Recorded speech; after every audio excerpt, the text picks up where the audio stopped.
first in our new series of our master classes. These are really designed to help our entire community uplift their skill sets and be aware of capabilities and benefits that they could have. And these are all generally done by other founders within our network. And so today, I'm going to introduce you to our first guest. But before I do that, I want to also let you know that we are streaming live. It's really exciting from our WA node. Hello, guys. Our Adelaide hub and our Melbourne hub. And these will also be recorded and available for people to download later on. So share it with your friends, your family, your colleagues, random people on the street, whatever excites you. But honestly, this is a topic that literally all of those people could benefit from. And I think all the rest of these in the series will be similar. But before I begin, welcome. I would like to first acknowledge the traditional owners of our land, the Gadigal people of the Eora Nation, and I would like to pay tribute to their elders past, present, and emerging. So, joining me today for our very first in the series is a longtime friend of our AustCyber family and a new friend of mine. We officially met a couple of weeks ago in San Francisco, of all places. It's Paul McCarty. I almost said Paul McCartney. I bet that happens a lot. Yeah. Not the first time that's happened. Founder and CEO of SecureStack. SecureStack is an organization that helps you build security into your tech stack by design from the outset.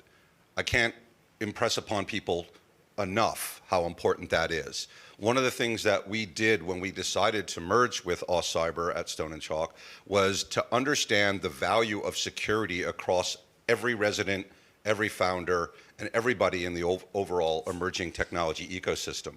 And I think this is a perfect place to start with this series because there's nothing more important than the security of what you're building. Nothing is as important as being able to actually go to market with a secure product that a company or a government would sign off on so that you can actually sell your product. Without that, you literally don't get a starting ticket. It's just not going to happen. So, really excited about that. Not only are we big fans of SecureStack, but we're also customers. We have implemented SecureStack across AustCyber's two main products, AU Cyberscape and AU Cyber Explorer. It's been implemented across all of the web presence that we have in AustCyber. And as we're updating our new Stone & Chalk website, we started from the beginning with a SecureStack. So we're not just friends of the company, we are also customers because it is that important. So, Paul, welcome. Thanks for joining us. Maybe a quick introduction from you about yourself and a little bit about SecureStack. Yeah, sure. Thank you, Michael. I appreciate it, man. My name is, in fact, Paul McCarty. There I am right there. Proves it. I am not one of the Beatles. I'm not one of the Beatles. I'm really disappointed. I came for a completely different show. The sad thing is I get less and less of that now because people don't know who he is, right? But I guess that's actually really sad. It is really sad. Anyhow, my name is Paul McCarty. I'm the founder of SecureStack. I built the company in 2017. We went through a pivot in 2020, but our mission is to help organizations build, deploy, and manage more secure applications, right? And I think hopefully many of the people in this room today are SaaS or tech founders, right? What I like to say to people is think about that application that pays your mortgage, right? It's at the core of your business. It's the core of your intellectual property. We want to help you make that more secure and make that better for your customers. Awesome. Thanks so much. I know you've got a short presentation you're going to run through today, and then we're going to ask some questions and maybe take some from the group. So feel free to dive right in. Cool. Thanks. Appreciate it, Michael. So one of the things that I'm not here today in the commercial capacity for SecureStack. I'm here to talk to other founders, right, of both small businesses and startups. I've been doing this for a long time. I created my first startup. I know this is going to be hard to believe because of the baby face, but my first startup was created in '96. I had a computer store and an ISP, and then I built a consultancy, exited those, and started doing some other stuff, working for enterprise and whatnot. But the reality is that over those years, I've seen kind of a consistent, unfortunately, a consistent lack of understanding about the application security that we wrap around these core intellectual property components. You can see here that I've worked for some big organizations, but I've had my own startups as well. So I've seen kind of both sides of things. And what I wanted to talk about today. This is my first clickbait title of the night. There's two, or of the day. There's two. But I wanted to talk about the assumptions that we as founders make, right? First and foremost, here in the room, in WA and SA in Melbourne, I apologize, I can't see your hands, but for the people in the room today, who considers themselves a founder or a business owner of a tech startup or something like that? Any hand? Got a few people? Me too? Hey, yeah. And then the rest of you, I'm going to guess, probably work for one of those, right? Yeah? Shaking some heads? You're not just here for the food, right? All right, cool, sweet. So some of the things that we do as business founders is we make assumptions, right? Especially if we're a non-technical founder. I was just talking to somebody before the start we kicked off here. Non-technical founders often make some assumptions about the people that we hire to build our product. And those are some of the things I'm going to talk about. And I just want to say, I made these mistakes too, right? This is not just about you guys. I made these mistakes too. And so this is going to be the best of the greatest hits of Paul McCarty's mistakes over the last 25 plus years. The first, and we were talking about this a second ago, is that software engineers, the people that write these applications that are all at the core of our businesses, right? They're not security experts. But guess what? The mainstream assumes that they are. And the reality is that they're not. And I've seen this again and again and again. Now, this becomes a problem because, unfortunately, we incentivize developers, software engineers, to do things as quickly as possible, to deliver features. That's what the business wants, right? We are building features to increase our revenue and our market share. We are not incentivizing those engineers to deliver things securely. We just kind of assume they're doing it, but it's not something we explicitly say. So the problem is that we're incentivizing them for speed and features. Well, imagine if, Michael, if we incentivized bus drivers in the same way. We said, hey, Mr. and Mrs. Bus Driver, the most important thing for you to do your job is to get from the beginning of your route to the end of your route as quickly as possible.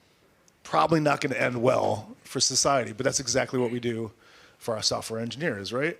And as we think about it, it's the truth, right? The truth is that we're not expecting them to do things securely. We assume that they are, but we don't.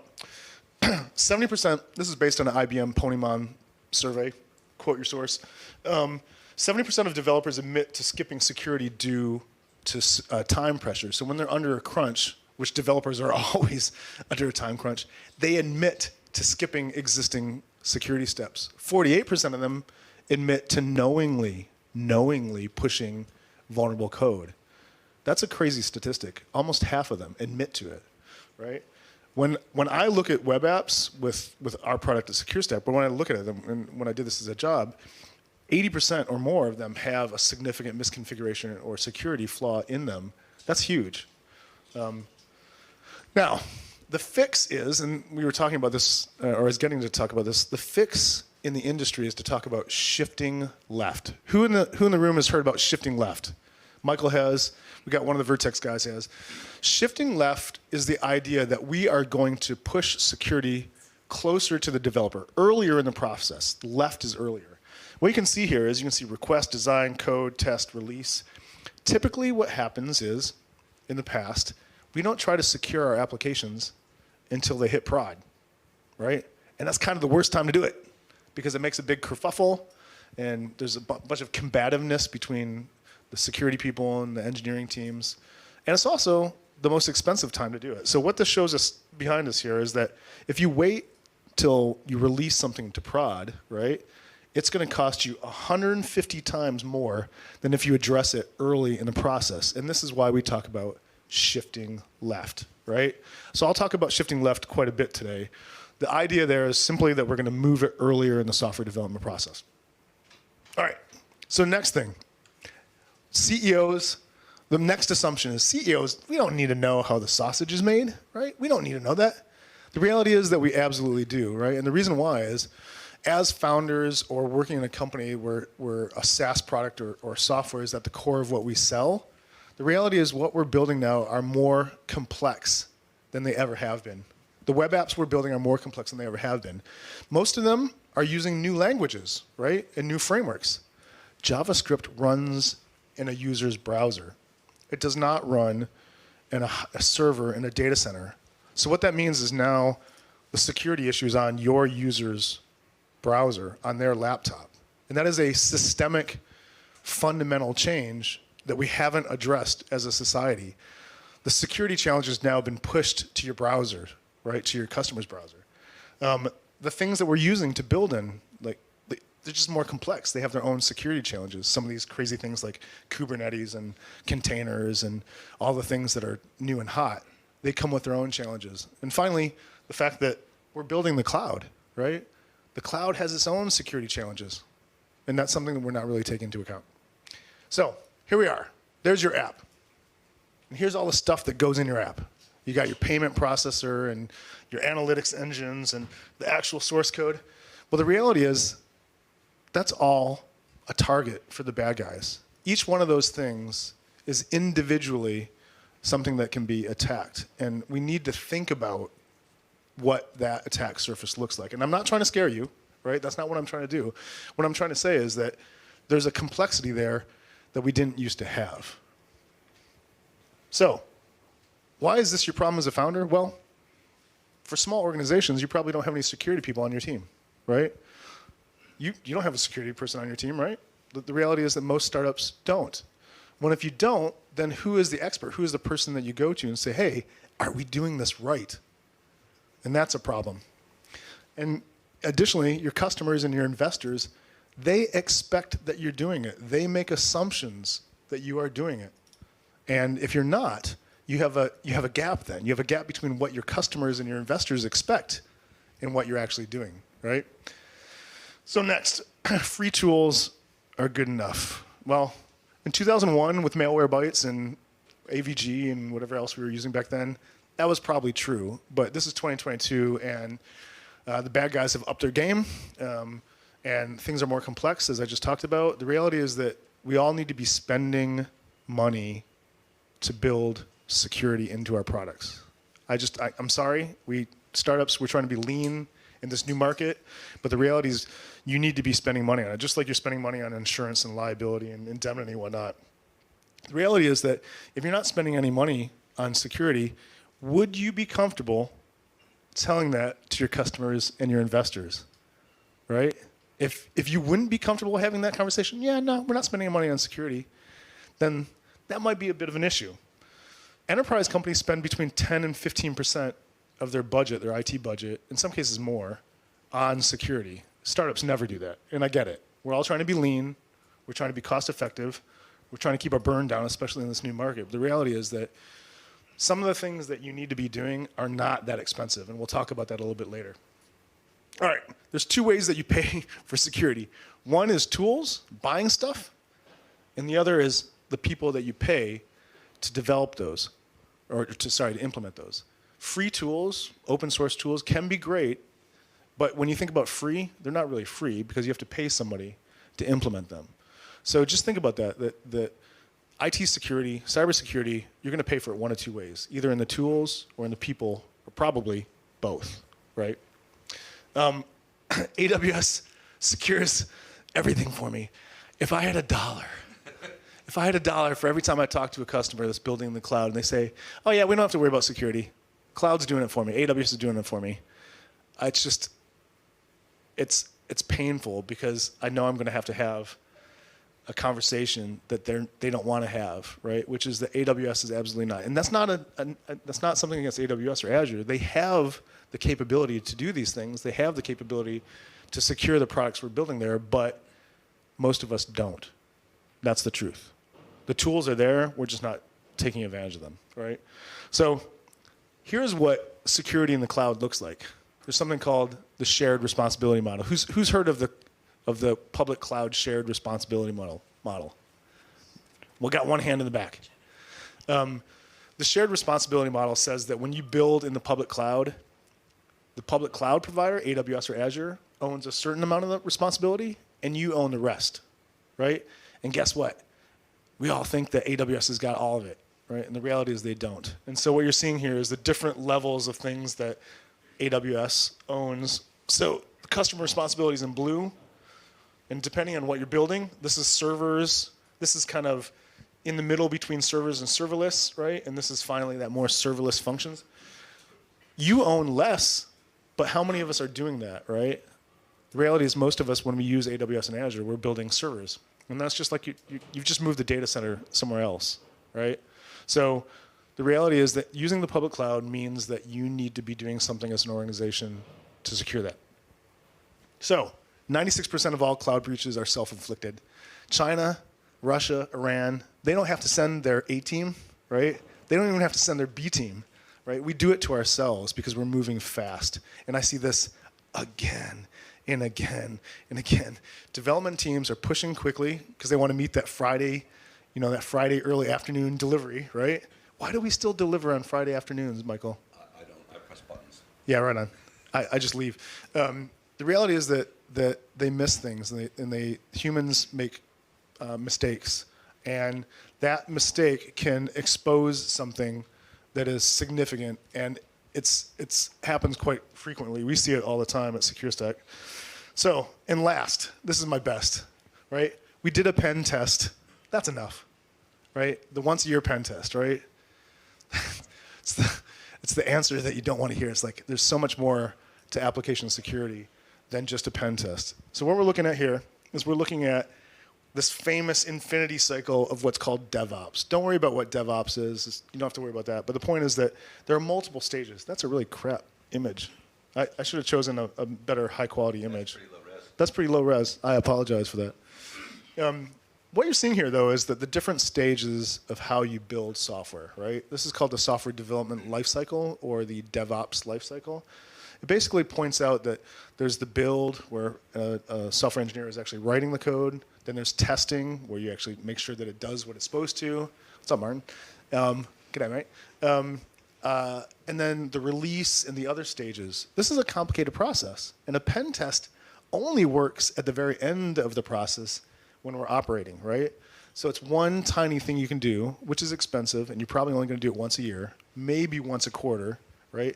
There's a lot more to application security and doing things the right way than a pen test. So this is laying out that same infinity circle in a linear fashion, just to kind of point out the complexity here, right? So we've got plan, code, build, test, release, deploy, operate, monitor. Shifting left means things go this way. Another great high-quality image here, by the way. So this is who owns the security for those different areas. Developers are in green, and you can see this down the bottom. Developers in green, operations teams in orange, and the InfoSec teams in the enterprise in red. That's a lot of people. It's a complex space. And there's a lot of things you need to do to secure the average application. And that's not all of them. That's just what I could fit on the page, right?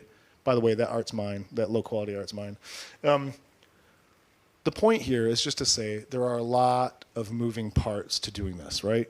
So I don't want to scare everybody. I don't want to make this sound like this is not something that we can address, because absolutely we can. Some of the tooling that people talk about is really, really poorly understood, right? Vertex guys, like people talking about static analysis, right? They don't actually know what that means, right? It's just something they've heard, right?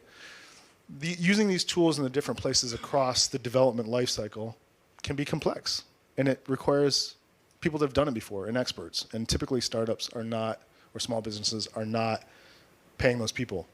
So if we're going to shift left, where do we shift left to? Do we do it to the cloud provider like AWS? A lot of organizations think that's good. Do we do it to the CI/CD process? And we'll talk about that in a minute. But that's basically how you deploy your code into iterative process. That's good. That's successful. But really, you want to shift left all the way to the developer, because if you actually affect the developer, it's easier, cheaper, and faster to actually build security early in. So the scary part is over.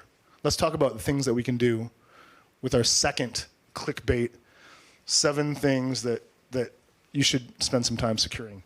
The first, your laptops. Second, software that your team writes. Third, the third-party libraries and frameworks that you're using. And we'll talk about these things in a little bit more depth. The cloud resources you're using. Continuous integration and deployment or delivery. This is the CI/CD process. Web vulnerabilities, and finally, assets. So There's going to be a lot of text here. If you have any questions, just put your hand up and I'll stop. You can always review this Yes. stream, so never forget that. 100%. I think it was important for us today to say, again, we don't want to scare startup founders. What we want to do is we want to say, hey, listen, we need to be doing more than we're doing now, right? And let's set up some simple things that allow you to do that, right? Which are not going to be overwhelming. How many startups are running like an antivirus or EDR on their laptops, on their MacBooks? Not very many. I'm going to answer. This is rhetorical because I know the answer. The reality is that not many of us do, right? We think, oh, we don't need to do that. That's like an enterprise thing. The reality is, think about if your laptop was ransomwared or locked up or destroyed, how does that affect your startup?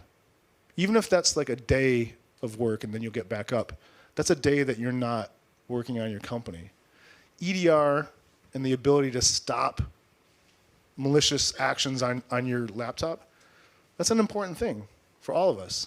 It's something that I pay for. Things like CrowdStrike and SentinelOne are not that expensive, typically on the order of somewhere around $100, $150 per employee per year. To stop ransomware, or at least to limit the expanse of ransomware, I think that's probably, a pretty good thing to start with. So if you go back today and you start with one thing, think about, what am I doing on my employees' laptops to make sure that they're not ransomwared, right? Or worse.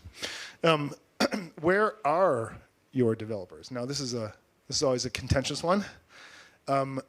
I firmly believe, and this is not being xenophobic in any way, but I firmly believe that it's a risk to your company that you should not take to employ developers overseas. And there's one main reason for it, which is if they stop working for you, if they get another job, or if you fire them or whatever, your intellectual property remains on their computer in whatever country they're in, right? And that is probably something that your investors and customers would want to know about, right? Think about the fact that this money that you're saving is potentially exposing you to a long-term liability. That's what I'll say about that. I firmly believe that offshore developers are a risk and a liability that most of us probably shouldn't be taking on. How are your devs, the developers, accessing your servers and stuff? Are they using VPNs? Are they using Zero Trust? ZTA is Zero Trust. Don't worry about what that means. Nobody really can agree what it means anyhow. But are they using some secure method to access your important resources? Most of the time with startups, what they're doing is they're connecting directly to your resources and servers, right? And by doing that, what that means is every single asset inside of your cloud or data center or wherever it is then exposed to attack in a way that it wouldn't be if you just went the extra step and implemented a VPN or some other trust mechanism. And finally, backups. For whatever reason, backups were a thing in the 2000s with Carbonite and some of these other tools. But how many people here actively back up on a weekly or monthly basis? We probably forgot about it. Well, Martin raises his hand. Hey, we got two. Right on. Sweet. Nice. I was expecting that to be rhetorical, but right. Backups are it's for whatever reason, we've kind of forgot that that's an important thing for us to do. Backups are cheap. They're easy. They can run when I'm not using my computer. We should all be doing it. I mean, it's cheap as chips, right? And it saves you a lot of energy. I mean, even just using Time Machine for a Mac, it's something better than nothing, right? Not necessarily ransomware proof, but it gives you something. Next, going in the link, software that your team writes. Make sure that your developers are actually implementing security on their laptops, in their development environments. Typically, software engineers working for startups will be doing no security functions on their laptops. I say typically because there's always exceptions. But the reality is that most of the time when I interview customers or do customer discovery, the reality is they're doing no security functions on their laptops, which is crazy because there's a ton of open source and cheap tools that are amazingly powerful and will give you a better product, a more secure product. But for whatever reason, your developers just aren't doing it. So I would say that maybe another thing to have a conversation about is, hey, Mr. and Mrs. Developer, what security tools are you using in your daily development processes, right? There's a lot of power there that they should probably do. Does the founder or manager have the source code for your crown jewels, your intellectual crown jewels? Now, this is not rhetorical. Founders in the room, do you have access to the source code for your application? Martin does. All right. Absolutely, you should have. The first thing you should do today, right, is go back home, email your engineers and say, give me access to the GitHub or Bitbucket repository. That's the first thing, right? Because if you don't, that's your intellectual crown jewels, right? That's crazy. I know. And the reality is when I talk to many, especially non-technical founders, they're like, they never even thought about it. Like, oh, yeah, I probably should. But they don't even know how to like conceptualize, like, what do I do with it? Where do I put it, right? Have access to it. Have that conversation, right? Next, enable logging and send it somewhere. Again, like backups, centralized logging has solved more, seriously, has solved more security challenges for us than any other thing other than MFA in the history of security. And for whatever reason, most of us don't do it anymore. We kind of stopped like 2011 or 2012. Centralized logging and sending all those logs somewhere allows you to go back and find out, like, hey, I think something weird happened in March of 2022. Let's go back and look. Let's get some data to correlate that with something else that we're seeing. We just don't have that. Typically, when I talk to startups, they just don't have centralized logging at all. It doesn't exist. And finally, where do you store your credentials? This is going to seem technical, but when you talk to your development team, say, hey, where do we store all the credentials that we use for our different environments? Because most of the time what's going to happen is that startups will be storing that in a file in the source code. And the reason that's bad is because when you push your app to prod or staging or to dev, I can see all those credentials. I have access to it. Anybody in the world that knows how to look for it can find that. Your database credentials, MongoDB, AWS keys. One of my favorites is actually your Stripe public keys. Sorry, your Stripe private keys. Ooh, probably not something you want to expose to the world, but like it's crazy how often we find those when we scan our customers' infrastructure. These are the things that should be in a special place. You don't have to know exactly what a credential vault is, but just think about this. I'm not putting it in a file that then gets added to my source code. My source code instead is pulling that in from a protected, encrypted place during the CI/CD continuous integration process. If you have any questions about it, feel free to ask me. All right. Please, for the love of God, if you do anything, just have them pull that out of a file. Seriously. Next, third-party libraries and frameworks. Who's heard about the software supply chain issues that this is a big thing in America right now, and Australia is kind of catching wind? Have we heard about software supply chain and like the post-solar winds kind of? I know the security guys will, but yeah, right. Well, software supply chain basically is just how all those things that we pull into our software or we use in our software that we didn't write. The reality is, on the average, something like 95 to 99% of the code inside of your app, one of your developers did not write. They pulled in via third-party or open-source libraries. The number is well above 90%, typically. The problem with that, and that's fine. We use it. Everybody uses these open source and third-party libraries. But what you need to be doing is you need to be having some controls in place that says these things that I pull in are not malicious. And typically, developers, software engineers in the startup world don't do that, right? GitHub has something called Dependabot. You just turn it on. It helps a lot, right? Bitbucket has a similar thing. I want to shout out to Atlassian. Are your developers, this is so important, I never hear anybody talk about this. Are your developers individually responsible for the pieces of third-party or open source code they bring in? On my team, let me tell you what we do. I have 5 developers. If one of my developers brings in a third-party or open source library or framework or whatever, they personally own the security for that. And what that means is I expect them to vet that. And if for whatever reason they didn't, they're on the hook, right? These open source libraries and third-party libraries, the vast majority of them are perfectly fine, right? And they add so much functionality. My application uses it, everybody's does. But the reality is that we need to be using tools that exist out there, many of which are free, right? So all free tools are not bad, to make sure that those things are not malicious. Understand the difference between a theoretical vulnerability and a real one. This gets a little technical, but let's just leave it this way. Just because there's some theoretical problem in a library or a vulnerability doesn't mean that's actually attackable. And the problem is that many of the tools that your teams will use don't make a distinction. And so your teams will spend a bunch of time chasing non-issues. So take the time to make sure that you're using a tool that understands, or reach out to experts. And that's something that I didn't put in this, actually, is that we should probably be, as startups, thinking about using MSSPs more often, managed security services providers, right?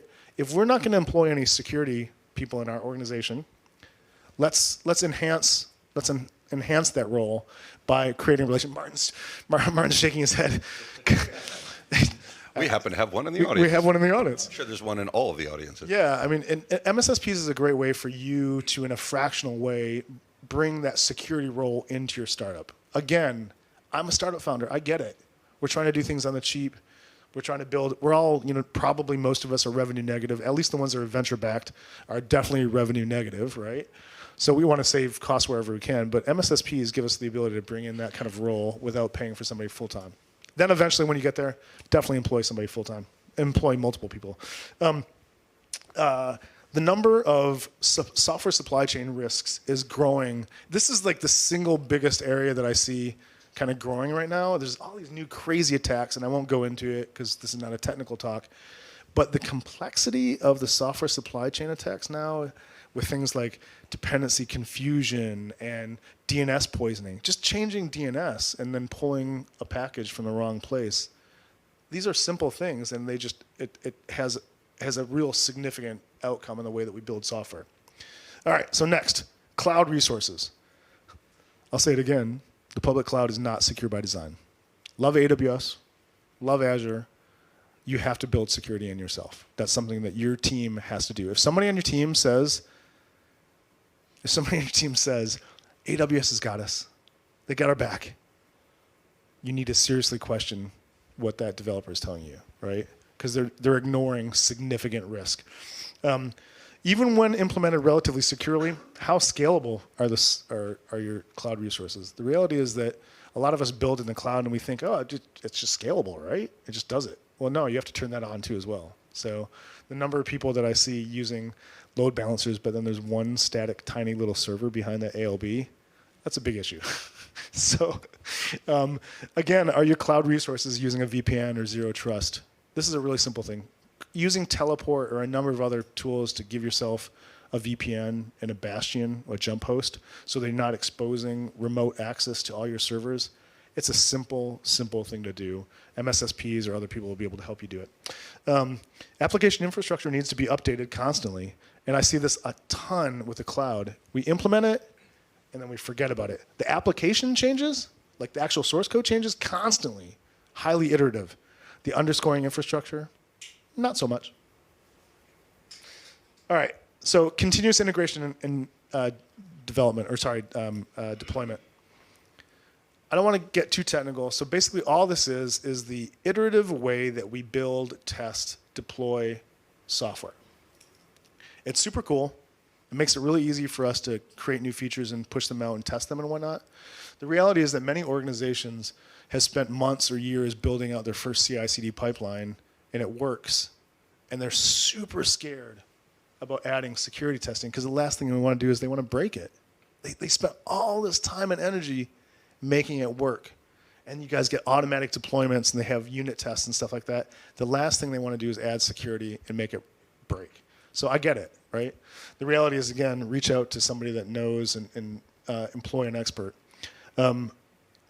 If you have a CI/CD pipeline, right, and if you're a founder or a manager and you don't know if you've got a CI/CD pipeline, go to your developers and say, hey, do we use CI/CD? Are we continuously deploying our code? And if they say yeah, say, what tests are we running in the CI/CD? And if they go, dig in, all right? Because that's what it's there for. It's there to test and make sure that what you're deploying is good for your customers. Many deployment. Oh, I've already said that one. The majority of the security testing, when I talk to startups, they always say that they describe their maturity in a way that's not actually in line with reality, right? It's just the truth of human beings. They don't want to admit that they got it just working and haven't circled back. Dunning-Kruger effect. Yeah, 100%, 100%. So I understand that, and I'm used to this when I'm talking to customers or just friends, and I have these conversations with my friends that are founders, and I say, hey, listen, I get it, right? But the reality is that this needs to be a constant evolution, right? Just like sales and our collateral that we use, this needs to be a constant evolution of our product. All right, web vulnerabilities. There are a ton of tools out there, ton of them. A bunch of them are free. They'll give you some good information, but some of them will actually make you think that you're actually a lot better off than you are. So just be careful and kind of look to expert advice or go and do some research. Reddit is a great place for this kind of thing. Got some swells. Reddit is a great place for this to go and ask, what are some good vulnerability assessment tools, web vulnerability assessment tools? And there's Detectify, Cobalt, Immunify, what was that? Sneak, that's SCA, that's software composition analysis. But it's a good tool. I'm thinking more like web vulnerability, right, rather than the third-party open source kind of stuff. What you need as a founder is visibility into what you're building and giving your customers. And there's a lot of tools out there. That's the point of this.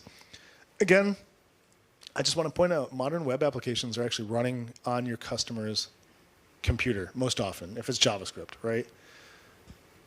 Which most of us are building. We're using React and all the other kind of cool JavaScript stuff out there. It's running on the customer's browser. So a lot of the attacks that are happening now actually happen on the user's browser going directly to the bad guys. You guys never see that going through your cloud resources. And that's a concern. You just don't have the same visibility in that scenario that you would if you use the older kind of data center model. It's a big difference, and we really haven't come to terms with how big that difference is. All right, and finally, the text is slowing down here in a second. Finally, assets. The number of things that you guys have on the public internet. When I talk to founders, they never know. And it's such an easy thing to gain visibility into, right? Because each one of those things that's on the public internet is a liability, right? It's hopefully there for a reason, but a lot of developers build things, deploy it, and then forget about it. There's whole tools that do that for you. Sometimes I go and look and I was like, what are these 50 things called test 001, test 002? Each one of those is on the public internet. Each one of those is attackable. There's data behind it. That's a concern. So really this ultimately comes down to the fact that all of us as founders or leaders or employees, tech employees, need to understand what our assets are on the public internet. We need that the visibility. And startups always have way more assets than you think. I'll ask people, I'll be like, how many public assets do you think you have? They'll say, I don't know, 4 or 5, and they've got like 50, right? They always have way more than they think they do. And that's partly because a lot of developers are spinning up these temporary resources. We see it a lot, and it's a concern. All right, so how are we doing for time? We got 20 minutes. Holy, man, I went super fast. That's good. We got more time for. I have questions, man. I have so many questions. He's got questions. I hope you guys have questions.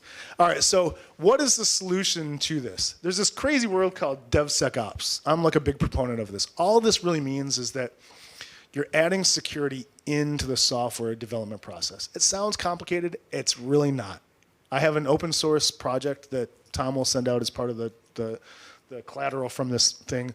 It's 53 or 54 different things that your teams can do. It's totally free. I'm not asking for anything for it. Use it. I built it for all of us to get better at this stuff. But basically, DevSecOps is about integrating security into the development processes. So that's what it is. The definition is the integration of security at every phase of the software development lifecycle. You're not supposed to read your slides, but I do it all the time. I've noticed, but yeah, but it's still good content, so it works. Well, typically I have the cheater down there, but that's all it means, right? Adding security. But it's a portmanteau of dev, sec, and ops, developers, security, and operations teams. The idea is that we're collaborating together to build a better product for our customers. The primitives are that the team members are working together from diverse backgrounds, right? For startups, this is not going to be as much the case because your teams are smaller, right? So everybody's kind of like the DevOps team, which is fine. There's more concentration on testing at scale, right? Really adding testing across the whole of the development lifecycle. And that's really kind of the point of DevSecOps. And it focuses on the whole of that software development lifecycle, the SDLC. And it uses a bunch of different tools to secure the different parts of that SDLC. And if you take a look at that open source project that Tom's going to put into this, into the whatever you guys get as part of the email, we break that down and we say, hey, here's really easy things for you to do. Okay, now do all those first. When you're done with all the level ones, the really easy things, go and take a look at the less easy things, a little bit harder things. And then if you knock all those out, hey, you're doing well. Then you come down to the more difficult things. But starting with those level ones, if you add those, or even add some of those, your company, your product will be more secure and a better product for your customers to use. So how do you start a DevSecOps program? This is the last slide. So this is the last text jumbo. Assess your platform. Assess what you're building, right? What you're giving people. Basically, spend a month or two just kind of identifying and doing discovery, figuring out what do I need to do, right? And then prioritize. Use my open source project to kind of prioritize what are the best things that we need to do. How many of our developers are using MFA? Probably none, right? It's a really simple thing to add so that every time one of your developers checks in code or changes code, your core intellectual property, they're doing that verifying that they're who they say they are. MFA is like one of the easiest things to add, right? And it provides so much power for the developer. Most of us are not using it. Prioritize based on that open source project.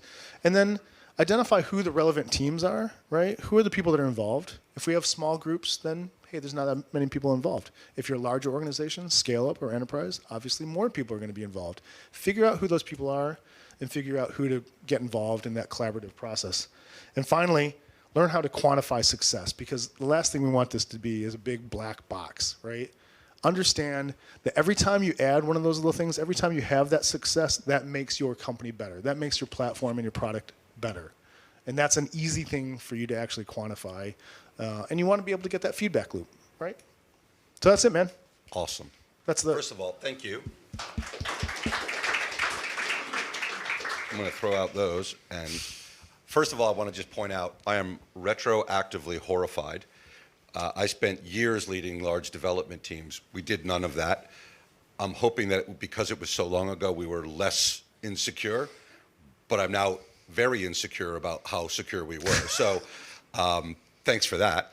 No worries, man. New nightmares I didn't have last week. Got your back. Yeah, and nice. But I saw what you did before. First question I've got, it seems like a no-brainer, right? It seems like a no-brainer that if you're developing new software, if you're building a new company, you're creating a new asset, you would start with security in mind. But most of the organizations we're talking to today have already built stuff. They already have things in a stack. If you've already got a relatively hardened SDLC, how do you get started by adding security in? How do you create that DevSecOps capability when you're already halfway through? Yeah, I think the reality is that it's just more accessible than it seems, right? The reality is that, like anything else in life, you don't just jump in whole hog, right? You start somewhere, and you start making progress, right? So that's one of the reasons that I built that DevSecOps playbook, is I wanted to say, hey, listen, here's a place to start. Because the last thing you want to be is you want to be dropped into the middle of the Amazon forest with a machete, and you have no idea which direction to go, right? That's not what we want to do. Exactly. We want to actually present a series of options that let you get from point A to point B, and then from point B to point C. So it's actually, frankly, it really comes down to the fact that it's not as hard as people make it sound. And if somebody is saying to you, hey, it's too hard because we already have all this stuff built, you need to probe, and you need to push and challenge a little bit more. Awesome, thank you. I've got more, but I want to make sure that we open it up. Sorry, folks in other towns and cities, but I don't think we have questions, capability to take questions remotely. But are there questions here in Sydney? Come on. Stump the expert. Go for Yes. You mentioned making sure that the third-party applications that we're using are securely vetted. Yep. What process would you recommend to do that? Yeah, I mean, there's a bunch of tools out there. Actually, my man here named one of them Sneak. Sneak is a company that basically their whole core technology does that.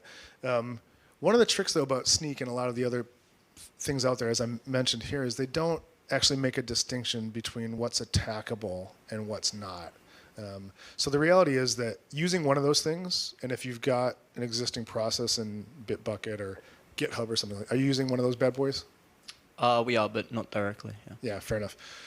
There's actually tools that you can turn on there, including Sneak, but some of GitHub's own tools that do it for you. And start somewhere.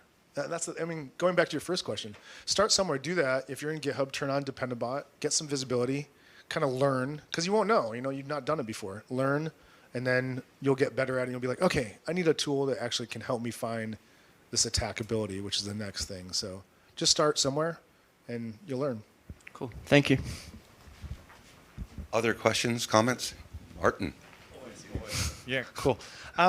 So I'm just going to say, really great work on running through a whole bunch of great things. I can go through some horrible stories that we see all the time at Vertex in regards to people not doing those things right. But I guess the question is really coming back to secure stack, right? All right, so it sounds like it's great. I mean, to be honest, secure DevSecOps is awesome. It's one of the, put in perspective, it's one of the first things we try to get on that process, because the sooner you get it on, the sooner you get the benefits from not just a productivity perspective, but also from a security perspective. So I guess the question I'd say is all right, people want to use secure stack. They want to give it a go. How do they do that? What's the fastest way and easy way they try and get that ball moving for them? Well, thank you. I was trying to stay away from, but thank you, Martin. Secure Stack, we built our platform to be really easy to onboard, right? So you can actually go and sign up and in 5 minutes onboard an application. And we'd love for anybody to do that. But in general, I think that there are other tools out there. Again, it comes down to start somewhere, right? Start with Dependabot or one of those kind of more simple things. Get an understanding, and maybe then you can graduate to Secure Stack where we add more function or something, some other similar thing. Paul's being humble and incredibly generous, but go to Secure Stack's website, Google it, search it, find it, and maybe sign up and try the demos and get involved.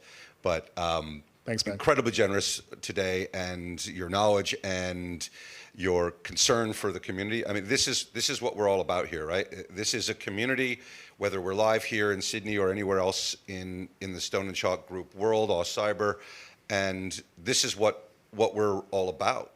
Sharing knowledge, sharing capability. We want the whole ecosystem to be more secure. If you're part of the Stone and Chalk Group as a founder, or Cyber as one of our AU Cyberscape partners, you should be secure, especially if you're in the cyber world. I mean, that's a no-brainer. But the rest of our founders and the rest of our partners really need to be secure. And this is our mission. Our mission is to help transform Australia into a sustainable, technology-driven economy. And you cannot do that if you're not secure. You cannot get funding. You cannot sell your product if you're not secure. Yeah, I mean, me personally, a bunch of my friends are founders, right? Like half of my friends are founders, and I do this in part because I want us all to be able to present a better product to our customers where we're not going to have issues later on, right? 100%. I think that it's important for us as Australian startups to learn that this stuff is not rocket science, right? I mean, I just zoomed through it in 20 minutes, but it ain't rocket science, right? Ask a friend, reach out to somebody. Like, look me up on LinkedIn. 100% free. Look me up on LinkedIn. Ask me questions. I'm happy to point you guys in the direction, because ultimately this is about building more resilient, secure Australian startups and a better team. Absolutely, absolutely. Got a couple minutes left. If there are any final questions, we'll go over here. Hang on, Jenny. Nice. There you go. Thanks. I've got a couple questions. First one is actually, would you be able to share the percentage of spend on security in your own company's IT budget? And the second question, I'll just be quick, is when you're out there looking for Name your developers, we are looking for developers. Obviously, you're looking for those people who already have experience or have the security mindset. What type of people, what type of skill set, what question do you ask to actually vet that? Yeah, I mean, okay. I'm going to start with the second one first, and I'm going to get to the cheeky one last, right? Ultimately, what you want to ask the developers is, hey, have you, when you're actually interviewing engineers, tell me about a time where you added to or benefited one of the companies you worked for in terms of security in the software development process. Just have them talk about something like that. And that'll really quickly help you understand, what the scope of what they did. So just ask them that question, right? I would also say, what tools have you used? What kind of functionalities have you built in?